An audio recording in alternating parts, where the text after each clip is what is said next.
Hai semuanya, Assalamualaikum warahmatullahi wabarakatuh. Ketemu lagi sama aku Hanifah. Apa kabar guys? Semoga kalian selalu sehat, baik-baik aja kayak biasa. Dan untuk kalian yang baru pertama kali nonton, selamat datang. Aku upload video baru setiap hari Selasa, Kamis, dan Sabtu jam 8 malam. Jadi stay tune, jangan lupa nonton guys. Jangan lupa di subscribe juga ya.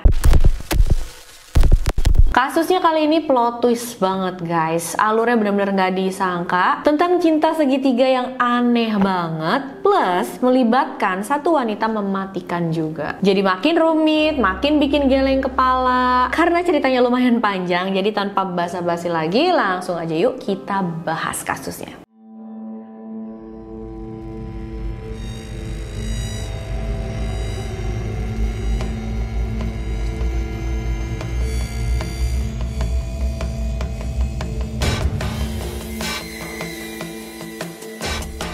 Kisahnya dimulai dari kota Hobart yang ada di Indiana, Amerika Serikat. Di sana tuh ada seorang wanita bernama Kelly Cochran. Dia lahir pada tahun 1982. Dia memang lahir dan tumbuh besar di Indiana, guys. Ayahnya bernama Tim, ibunya bernama Melanie. Kelly adalah anak pertama dari 3 bersaudara dan kabarnya dari kecil itu dia memang sudah menjadi anak yang bermasalah. Selalu menentang kayak pemberontak gitu ya, guys. Jadi apapun yang orang tua bilang, dia lakuin yang sebaliknya. Menurut orang tuanya, mereka itu benar-benar berjuang keras banget untuk membesarkan Kelly. Tapi masalahnya guys, aku nggak tahu pasti apa pemicunya Kelly ini bisa jadi anak yang bermasalah banget dari kecil. Karena kan nggak mungkin ya orang kayak manusia tuh lahir tiba-tiba langsung nakal dari lahir, bawaannya emang gitu kan. Enggak, pasti pengaruh lingkungan juga, sekelilingnya dia tumbuh besar seperti apa gitu. Dan biasanya kalau aku bahas kasus begini kan ada aja tuh alasannya. Misalkan orang tuanya bercerai, makanya dia trauma dan akhirnya nakal, jadi pemberontak, atau orang tuanya meninggal, atau dia jadi korban kekerasan atau gimana. Tapi untuk kasus Kelly ini, aku nggak tahu pasti apa pemicunya. Dari kecil dia udah jadi anak yang bermasalah begini. Dengan sifat yang keras dan pemberontak ini, sampai pas Kelly remaja pun, dia selalu bermasalah entah di sekolah ataupun di rumah. Orang tuanya tuh sering banget dipanggil ke sekolah, entah karena Kelly berantem dengan anak yang lain, atau dia buat masalah, atau dia bolos gitu guys. Dan di rumah pun Kelly setiap dinasehatin sama orang tuanya, dia nggak terima, dia malah marah, dia berontak, kabur dari rumah selama beberapa hari. Dan by the way dia sering banget kabur dari rumah. Dan biasanya setelah dia kabur, orang tuanya pasti kan lapor polisi, petugas cari Kelly, dan akhirnya menemukan Kelly misalkan di jalan, di rumah temennya atau di mana, disuruh pulang nih sama petugas, tapi Kelly-nya nggak mau guys. Jadi petugas benar-benar harus paksa dia, seret dia untuk mau pulang ke rumah lagi. Pas remaja itu Kelly suka banget jadi pusat perhatian. Dia sering buat masalah supaya diperhatiin sama orang-orang di sekitarnya, terutama orang tuanya. Kelly nggak segan-segan lakuin apapun yang dia mau. Jadi ya sikapnya bener-bener seenak-enaknya aja guys. Bahkan di umurnya yang masih muda banget itu, Kelly udah terlibat sama alkohol dan obat-obatan terlarang. Bukan cuma marijuana, tapi juga sampai ke obat-obatan yang jauh lebih keras lagi guys. Ya ampun, miris banget ya. Orang tuanya bilang kalau mereka memang sudah berusaha untuk melepaskan Kelly dari semua kecanduannya itu. Tapi Kelly selalu menolak semua usaha orang tuanya. Dan seperti yang aku bilang tadi ya teman-teman, Kelly itu akan melakukan apa aja untuk menarik perhatian orang tuanya. Jadi sampai di satu momen orang tuanya nih udah nggak mau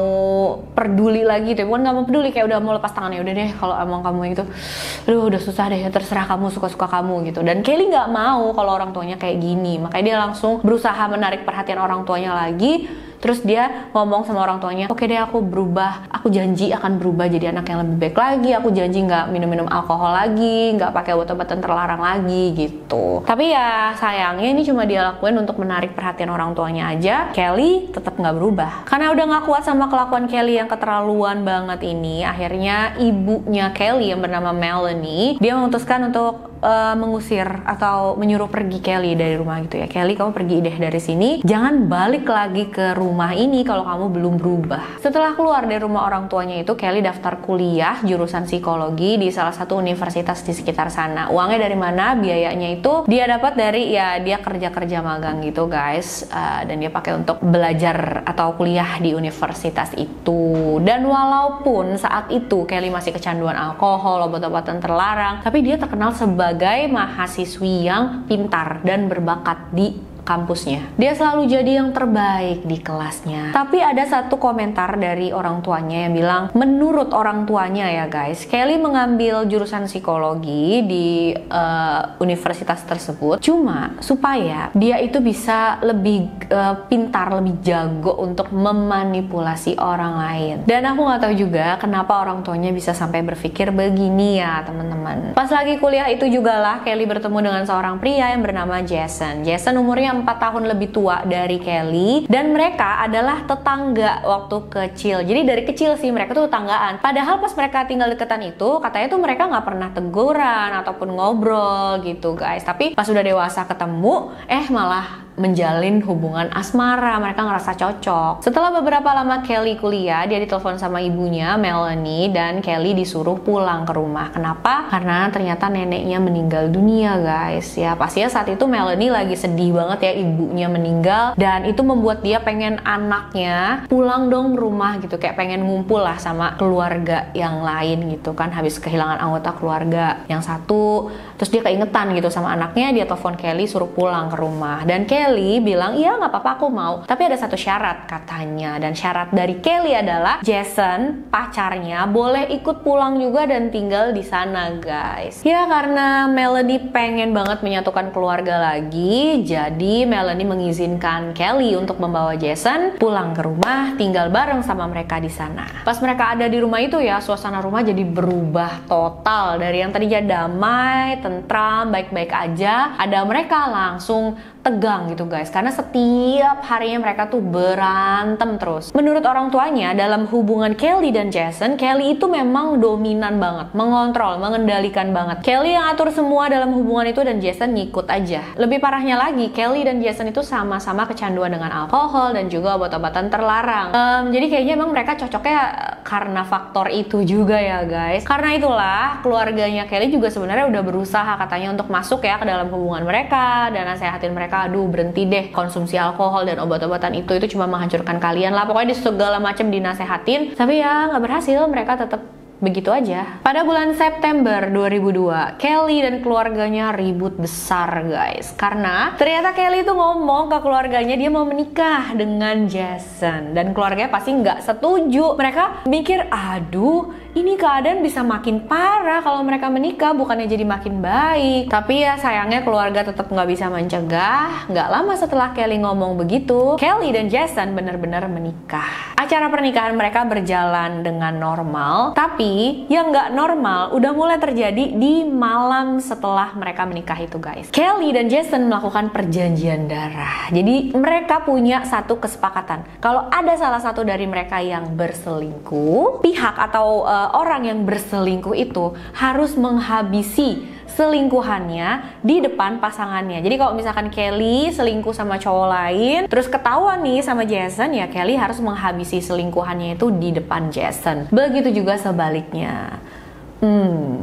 Perjanjiannya aneh banget ya guys. Dan setelah menikah itu juga mereka pindah dari rumah orang tua Kelly ke rumah mereka sendiri. Tapi masih nggak jauh dari rumah orang tua Kelly guys. Mereka mulai menjalani bisnis pemeliharaan kolam. Mereka ngelakuin bisnis itu bareng-bareng dan mereka menikmati itu. Awalnya pernikahan mereka itu memang berjalan lancar, normal, baik-baik aja. Ya memang ada masalah, tapi nggak ada masalah yang besar gitu ya teman-teman. Paling ya debat-debat kecil aja. Dan seperti pasangan pada umumnya, pasti mereka pengen dong punya anak ya guys. Sayangnya beberapa tahun setelah mereka menikah, kesehatan Jason mulai terganggu. Dia mengalami cedera saraf di bagian punggung yang lumayan serius, dan ini bikin dia nggak bisa beraktivitas seperti biasa. Bahkan dia itu udah nggak bisa bekerja lagi, dan lebih parahnya nih, dia jadi kesulitan untuk berhubungan intim dengan Kelly. Sejak Jason sakit ini, mereka jadi punya banyak hutang. Kenapa? Karena kan memang biasanya yang kerja itu adalah Jason. Tapi Jason sakit, dia nggak bisa kerja lagi, akhirnya mereka hutangnya menumpuk. Sedangkan Kelly, dia nggak mau kerja guys. Dia maunya di rumah aja, santai-santai. Dan melihat suaminya sakit begini, bukannya dia prihatin, kasihan, atau gimana ya. Tapi Kelly malahan benci banget sama suaminya, sama Jason. Dia selalu melontarkan kata-kata yang meremehkan Jason, yang bikin Jason tuh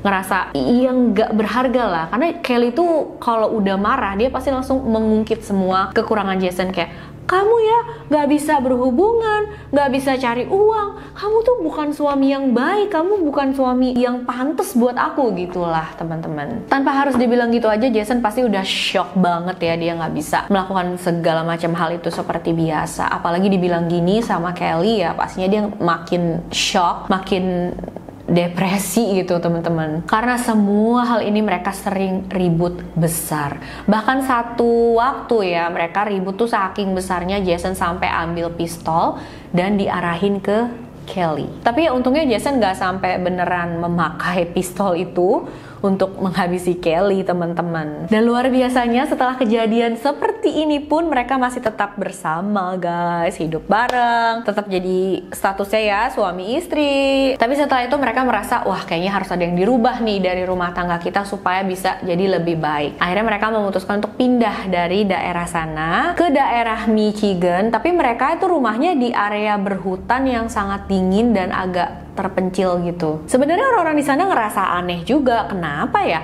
kok malah pindah dari area yang memang bagus untuk berumah tangga ke area yang semacam itu. Tapi ternyata mereka pindah dari sana bukan semata-mata pengen memperbaiki rumah tangganya, tapi mereka juga pengen kabur dari hutang. Di sana kehidupan baru mereka dimulai. Enggak ngerti kenapa ya, Kelly mulai mau bekerja tuh teman-teman. Jadi pas mereka tinggal di Michigan itu, Kelly yang bekerja, sedangkan Jason dia di rumah aja. Karena ya dia nggak bisa ngapa-ngapain, nggak bisa kemana-mana, nggak bisa kerja juga. Hampir setiap hari Jason di rumah sambil nonton TV atau melakukan hal lain dan menghisap marijuana. Katanya sih untuk menghilangkan nyeri di punggungnya. Dan guys, sebenarnya Kelly itu cukup senang dengan keadaan Jason yang nggak bisa kemana-mana ini. Jadi dia bisa bebas keluar, melakukan apapun yang dia mau, dan Jason nggak bisa ngelarang, Jason nggak bisa ngapa-ngapain. Di sana pun Kelly juga masih terus memanipulasi dan meremehkan Jason. Sampai akhirnya Kelly itu mulai berselingkuh dengan seorang pria bernama Christopher Regan. Umurnya sudah 50 tahunan, jadi lumayan tua jauh ya dari Kelly, karena saat itu Kelly umurnya baru 30 tahunan lebih guys. Chris adalah rekan kerja Kelly, dan Chris ini sebenarnya sudah pernah menikah selama 28 tahun, punya 2 orang anak, tapi rumah tangganya nggak bisa dipertahankan, mereka bercerai. Setelah itu Chris pindah ke Michigan. Sampai di Michigan, Chris itu berhubungan kembali dengan teman lamanya yang bernama Terry. Mereka kemudian berpacaran, tapi karena satu masalah mereka akhirnya berpisah, dan saat itulah Chris bertemu menjalin hubungan dengan Kelly. Tentu aja Kelly merahasiakan hubungan mereka ini dari Jason, sedangkan Chris dia nggak tahu kalau Kelly itu ternyata sudah punya suami. Kelly dan Chris itu kelihatan saling mencintai ya teman-teman. Setiap harinya kalau pulang kerja, Kelly itu akan mampir ke rumahnya Chris, terus mereka dinner bareng di sana, mereka nonton film bareng, menghabiskan waktu bareng. Pas sudah malam, Kelly baru pulang ke rumah menemui Jason. Tapi yang namanya daerah kecil dan tiap hari mereka bareng-bareng terus, nggak lama Jason tahu tentang perselingkuhan istrinya ini. Pas tahu pun Jason merasa nggak berdaya karena dia memang sudah merasa nggak berguna jadi suami. Makanya dalam pikirannya sempet kayak, oh mungkin Kelly memang membutuhkan ini, soalnya aku nggak bisa kasih itu ke dia. Jason lumayan depresi saat itu dan dia butuh waktu beberapa lama dulu sampai akhirnya dia berani langsung ngomong dan konfrontasi ke Kelly. Gila ya sampai kayak gitu, padahal Kelly ini yang selingkuh guys, tapi Jason yang takut gitu untuk ngomong ke Kelly. Dia yang malah kayak ngerasa bersalah dan merasa Kelly memang pantas ngelakuin hal itu. Dan luar biasanya pada saat Jason bilang sama Kelly, Kelly aku depresi banget nih tahu kalau kamu selingkuh. Dia baru aja ngomong kalau dia tuh tahu istrinya selingkuh, tapi Kelly gimana responnya? Dia kayak nggak peduli gitu, dia pura-pura nggak denger. Ya udah nggak ada tanggapan sama sekali. Kelly masih terus melanjutkan hubungan perselingkuhannya dengan Chris. Tapi guys, kemudian hubungan Kelly dan Chris berada di ujung tanduk. Ternyata Chris ini dapat kerjaan di kota lain, tepatnya di daerah Carolina Utara. Chris mau memulai hidup baru di sana yang lebih baik gitu kan, pekerjaan juga dapat yang lebih baik. Tapi dia nggak ngajak Kelly sama sekali loh guys. Dia ya mau pindah ke sana sendirian aja dan meninggalkan Kelly begitu aja. Pas tahu tentang informasi ini, kabar ini, Kelly tuh bener-bener marah, kesel, kecewa, kayak luar biasa deh. Karena dia merasa hubungannya dengan Chris itu adalah hubungan yang serius. Dia ngerasa udah, oh Chris kamu adalah belahan jiwa aku gitu. Dia berpikir Chris juga merasakan hal yang sama, tapi ternyata buat Chris itu cuma hubungan biasa aja. Segampang itu dia meninggalkan Kelly cuma untuk pekerjaan baru. Jadi ya saat itu Kelly kecewa plus murka juga guys. Setelah dengar kabar itu, Kelly pulang ke rumah dan dia bilang sama Jason, nangis-nangis histeris gitu ya guys. Aku nyesel banget Jason, aku tahu kalau kamu yang terbaik buat aku, maafin aku ya. Aku baru sadar kalau hubungan kita itu yang paling istimewa dan aku mau memperbaiki ini. Mereka ngomongin deh tuh teman-teman gimana caranya untuk memperbaiki pernikahan mereka. Dan menurut Kelly saat itu Jason mengingatkan dia tentang perjanjian darah mereka. Menurut mereka satu-satunya cara untuk mempertahankan, memperbaiki rumah tangga adalah dengan menepati janji mereka itu, yang artinya Kelly harus menghabisi Chris. Tapi saat itu Kelly nggak mau melakukan dengan tangannya sendiri, jadi Kelly berhasil meyakinkan Jason untuk melakukan itu pada Chris, mewakilkan dia gitu. Dan mungkin seperti yang udah bisa kalian tebak, Jason mau guys. Mereka pun menyusun rencana. Pagi di tanggal 14 Oktober 2014, Kelly mengundang Chris untuk datang ke rumahnya. Chris, datang yuk ke rumahku, aku akan masak yang enak, menu spesial, kita dinner bareng. Dan saat itu Chris mau gitu, dia setuju karena dia berpikir oh mungkin Kelly itu mau menyampaikan salam perpisahan karena ini kan ya pertemuan terakhir kami gitulah. Akhirnya jam 4:30 sore hari itu Chris datang ke rumah Kelly. Chris masuk ke dalam rumah dan gak tunggu lama, Kelly langsung ngajakin Chris untuk berhubungan. Sayangnya saat itu Chris nggak tahu kalau dia masuk ke dalam jebakan yang sudah dibuat oleh Kelly dan Jason. Jadi pada saat Chris datang dan masuk ke dalam kamar bersama Kelly, sebenarnya Jason itu ngumpet ya di dalam kamar. Dan pada saat Kelly bersama Chris berhubungan, Jason keluar dari persembunyiannya. Dia udah bawa pistol dan dia menembak bagian belakang kepala Chris sampai akhirnya Chris meninggal di tempat guys. Dan yang lebih gilanya ya guys, karena pembunuhan ini Jason jadi bergairah loh. Setelah sekian lama dia nggak bisa berhubungan intim dengan istrinya, saat itu dia bisa. Dan akhirnya Kelly dan Jason pun berhubungan saat itu guys. Aduh, kalian bisa bayangin gak sih, ini benar-benar pasangan konslet ya. Setelah selesai, Kelly memikirkan gimana nih caranya supaya lolos dari semua ini. Pertama, dia membersihkan TKP. Jason memindahkan jasad Chris ke ruang bawah tanah. Mereka mengepel dan menggosok rumahnya supaya sidik jari Chris yang ada di sana tuh menghilang. Kemudian Kelly mengendarai mobil Chris dan meletakkan mobil tersebut di sebuah taman yang ada dekat sana. Sedangkan Jason, dia pergi ke rumah tetangganya terus dia minjem gergaji listrik. Setelah dapat, Jason pulang ke rumah. Dia bersama Kelly melakukan hal yang sangat-sangat mengerikan ya guys, karena mereka mulai memotong tubuh Chris memakai gergaji listrik itu menjadi beberapa bagian. Tetangga-tetangga mereka tuh bisa denger ya berapa lama Jason memakai gergaji listrik tersebut, karena kan suaranya bising ya guys, jadi kedengeran ke rumah-rumah sampingnya gitu. Besoknya para tetangga mulai mencium bau busuk. Mereka juga melihat Jason membakar sesuatu di dalam tong sampah yang besar gitu. Dan gak cuma sampai di situ aja, karena gak lama setelah itu Kelly dan Jason mengadakan acara barbecue di rumahnya dan dia mengundang para tetangganya untuk datang dan menikmati daging yang mereka hidangkan. Ini benar-benar hal yang gak biasa. Pertama kalinya semenjak pindah ke sana, Kelly dan Jason mengadakan acara seperti itu dan mengundang para tetangganya. Para tetangganya pun saat itu lumayan heran, ngerasa aneh. Kenapa guys? Karena yang dihidangkan tuh daging. Udah gitu dagingnya tuh kayak bener-bener banyak gitu ya teman-teman. Jadi mereka tahu kan bagaimana keadaan ekonominya Jason dan Kelly. Dan untuk membeli daging sebanyak itu pasti butuh uang yang banyak juga. Ini kayak mustahil gitu, kayak nggak mungkin. Kok bisa? Para tetangga yang menyicipi daging tersebut juga bilang kalau rasa dagingnya itu memang aneh guys. Sampai mereka nanya gitu sama Jason, ini daging apa sih? Kok kayak nggak pernah kami rasain ya? Aku nggak pernah ada yang ngerasain daging kayak gini. Daging apa nih? Gimana masaknya? Dan Jason bilang, oh ini resep aku sendiri. Jadi dulu itu aku pernah kerja menjadi tukang daging untuk mengolah makanan atau masakan daging-daging eksotik. Jadi daging-daging eksotik itu adalah daging hewan yang dari kawin silang atau hewan-hewan eksotik gitu deh teman-teman. Saat itu para tetangga ya percaya aja karena ya mereka nggak mikir macem-macem sampai kemana-mana lah. Tapi ternyata kalian tahu itu adalah sisa-sisa daging milik Chris guys. Oh my god, kalian bisa bayangin gak sih gimana ya perasaannya para tetangga itu pas tahu apa yang mereka makan? mual banget pastinya ya teman-teman. Aduh ya Allah, amit-amit. 2 minggu kemudian mantan pacar Chris yang bernama Terry tadi melapor ke polisi dan bilang kalau Chris menghilang. Karena memang selama 2 minggu tuh dia nggak dapat kabar dari Chris, dia juga coba hubungin nggak bisa. Dan nggak pakai lama petugas bisa tahu tentang perselingkuhan Chris dan Kelly, guys. Petugas langsung membawa Kelly ke kantor polisi untuk diinterogasi. Pada saat diinterogasi itu menurut petugas Kelly berlebihan banget dan ini membuat petugas ya makin curiga sama dia. Pertama, dia itu menentang ya semua omongan petugas. Bahkan dia bilang dia itu nggak kenal sama Chris. Padahal petugas tuh udah tahu kalau Chris dan Kelly adalah rekan kerja.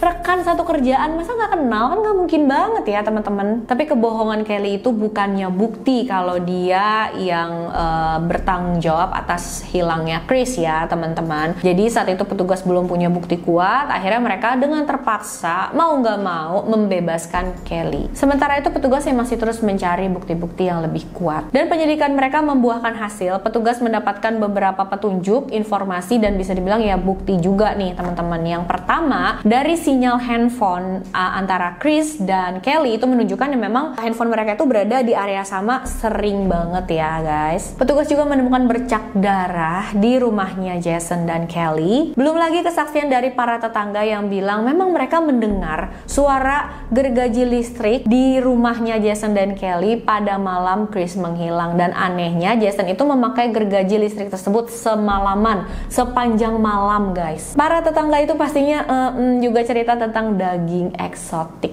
tadi. Tapi sayangnya saat itu Jason dan Kelly sudah keburu pindah guys. Mereka balik lagi ke Indiana. Tapi anehnya nih teman-teman, Kelly masih terus berhubungan dengan penyidik dalam kasus tersebut. Mungkin maksud dia supaya tahu ya kalau ada perkembangan gitu. Jadi kalau misalkan ada kecurigaan ke dia atau gimana, dia bisa cepet-cepet kabur, cepet-cepet menyelamatkan diri gitu. Tapi Kelly ngomong sama penyidik tersebut, iya nih aku sama suamiku pindah ke Indiana lagi. Pada Februari 2016, penyidik yang masih kontek-kontekan dengan Kelly, dia bilang sama Kelly, Kelly, Jason habis curhat nih sama aku, katanya dia depresi dan tertekan banget menjalin hubungan sama kamu. Dia ceritain semua yang terjadi dalam rumah tangga kalian. Wah, denger petugas ngomong kayak gini, Kelly itu langsung udah nefting ya, udah negative thinking gitu ke suaminya. Dia udah mikir, wah jangan-jangan Jason mau menyalahkan semuanya ke aku, mau ngaduin aku nih. Kesel banget nih dia sama Jason guys. Akhirnya suatu malam di Februari 2016 itu, Kelly memberikan obat-obatan terlarang yang banyak ke suaminya, ke Jason, sampai akhirnya Jason pingsan. Dan setelah Jason pingsan, Kelly mencekik suaminya itu sampai meninggal. Besok paginya, Kelly menelpon 911 dan dia acting lagi guys. Dia bilang, Pak, aku baru bangun tidur dan ngelihat suamiku udah dalam keadaan gak bernyawa. Aku gak tahu dia kenapa. Petugas pun langsung datang ke sana. Mereka membawa jasad Jason untuk diperiksa. Tapi setelah pemeriksaan, petugas bisa tahu kalau Jason itu bukan meninggal karena gak disengaja, tapi dia meninggal karena dibunuh. Soalnya ditemukan bekas cekikan di area lehernya Jason. Mengetahui ini, penyidik langsung kayak, ya bukannya curiga lagi, tapi kayak udah punya pikiran, jangan-jangan Kelly nih pelakunya. Karena dua pria yang ada di dalam hidupnya yang dekat sama dia mengalami nasib yang satu tragis, yang satu masih menghilang, belum ditemukan. Akhirnya petugas yang tadi menyelidiki kasus hilangnya Chris juga menyelidiki kasus pembunuhan Jason. Dan dari bukti-bukti yang mereka punya, sebenarnya mereka udah bisa menangkap Kelly atas tuduhan atau dakwaan pembunuhan pada Jason. Tapi guys, mereka nggak mau sampai Kelly itu lolos dari dakwaan pada Chris. Makanya petugas masih terus mencari bukti yang lebih kuat untuk kasus Chris supaya Kelly bisa didakwa atas kasus Jason dan juga Chris. Petugas akhirnya menggunakan satu trik nih teman-teman, dan ya memang petugas dibolehkan ya melakukan hal ini. Jadi petugas bilang sama Kelly, Kelly, kamu udah tahu belum ya kalau Jason itu sebelum meninggal sebenarnya dia sudah menulis satu buku catatan dan di situ dia ungkapkan semuanya. Bahkan dia mengakui pembunuhan yang dilakukan pada Chris. Wah, padahal petugas nggak menemukan buku catatan apapun. Jason nggak pernah menulis ataupun mengakui pembunuhan pada Chris guys. Tapi ini berhasil. Kelly mengira kalau itu beneran, jadi dia panik kan dan dia langsung bilang, iya pak, memang saya dan Jason tahu gitu kalau Chris memang sudah meninggal. Tapi yang melakukan pembunuhan pada Chris itu adalah Jason. Kelly bilang dia sama sekali nggak terlibat dengan kejahatan itu. Tapi pastinya petugas nggak percaya begitu aja karena bukti-buktinya juga berkata sebaliknya. sebaliknya gitu, kalau Kelly memang juga ikut melakukan kejahatan itu. Dan akhirnya Kelly kasih tahu ke petugas di mana sisa-sisa tubuh Chris. Dengan semua bukti yang sudah petugas miliki, akhirnya Kelly ditangkap atas dakwaan kedua kasus tersebut. Pada 14 Februari 2017 sidangnya dimulai. Pada saat persidangan itu Kelly mengaku tidak bersalah atas pembunuhan pada Chris karena menurut dia yang melakukan semua itu adalah Jason. Tapi jaksa penuntut punya banyak bukti yang melibatkan Kelly. Mereka tahu kalau di hubungan Kelly dengan Jason, Kelly itu sangat dominan, dia mengendalikan Jason banget. Dia juga kasar. Jadi ternyata Kelly ini suka main tangan juga guys ke Jason. Jaksa penuntut bilang kalau Kelly itu adalah dalangnya. Dia mengendalikan suaminya untuk melakukan pembunuhan pada Chris. Menurutku ada benernya juga nih teman-teman. Coba deh kalian pikirin. Kalau memang ide untuk menepati perjanjian darah tersebut atau menghabisi Chris itu adalah idenya Jason seperti yang Kelly bilang, kenapa Jason mengusulkan ide tersebut bukannya pada saat pertama dia tahu kalau Kelly selingkuh? Kenapa Jason baru mengusulkan ide tersebut pada saat Kelly udah putus ya sama Chris dan dia udah kesel sama Chris karena Chris mau ninggalin dia begitu aja? Lagi pula seperti yang semua orang udah tahu ya, Jason itu kan memang takut dan gak berdaya sama Kelly. Dia nurut aja apa kata Kelly. Kok tiba-tiba sekarang Kelly mau nurutin Jason begitu aja guys? Rada gak masuk akal sih. Kemungkinan besar ya seperti yang jaksa penuntut bilang, Kelly sakit hati sama Chris karena dia ditinggalin begitu aja. Dan gimana cara dia balas dendam? Dia gak mau mengotori tangannya sendiri. Akhirnya dia memanipulasi, mengendalikan dan meyakinkan Jason untuk melakukan itu, menghabisi Chris untuk dia. Atas pembunuhan yang dilakukan Kelly pada Chris, dia diberikan hukuman seumur hidup. Dan pembunuhan yang Kelly lakukan pada Jason, dia diberikan hukuman selama 65 tahun penjara. Dan ada satu info yang luar biasa mengejutkan pada saat persidangan juga nih guys. Jadi pada saat sidang itu adik kandungnya Kelly ikut bersaksi ya teman-teman. Dan adiknya bilang, saya percaya pak kalau Kelly itu melakukan pembunuhan seperti yang disidangkan ini. Karena menurut adiknya, Kelly itu sudah bertanggung jawab atas 9 pembunuhan lainnya. Parah banget ya guys. Entahlah apakah kedua orang tua Kelly tahu tentang hal ini atau adiknya aja yang tahu. Yang jelas ini parah banget ya, 9 nyawa loh teman-teman. Kalau memang ini benar terjadi, kok bisa ya sampai nggak ketahuan? Petugas nanya ke Kelly tentang hal ini dan Kelly mengakui guys, dia mengakui. Dan dia bilang sudah mengubur jasad-jasad korbannya itu di area Indiana, Michigan, Minnesota, dan Tennessee. Tapi sayang banget, Kelly nggak bisa didakwa atas pembunuhan yang lain itu. Pertama karena jasadnya kan memang nggak ditemukan, terjadinya udah lama banget, jadi nggak ada bukti-bukti yang cukup kuat. Miris banget ya guys, siapa aja korbannya pun nggak ketahuan. Aku nggak bayangin gimana ya nasib keluarga korbannya tuh nyari entah kemana anggota keluarganya itu. Bener-bener wanita mematikan banget gak sih yang satu ini teman-teman? Komen dong apa pendapat kalian, aku pengen banget dengar, aku pengen banget tahu ya. Makasih udah nonton videonya sampai akhir guys. Untuk kalian yang mau request boleh silahkan kirim DM ke Instagram aku hanifastori92. Jangan lupa di follow juga ya Instagramnya. Jangan lupa like, subscribe, dan share video ini sebanyak-banyaknya biar makin banyak yang nonton, aku makin semangat bikin videonya. Oke, sampai jumpa di video selanjutnya teman-teman. Bye-bye!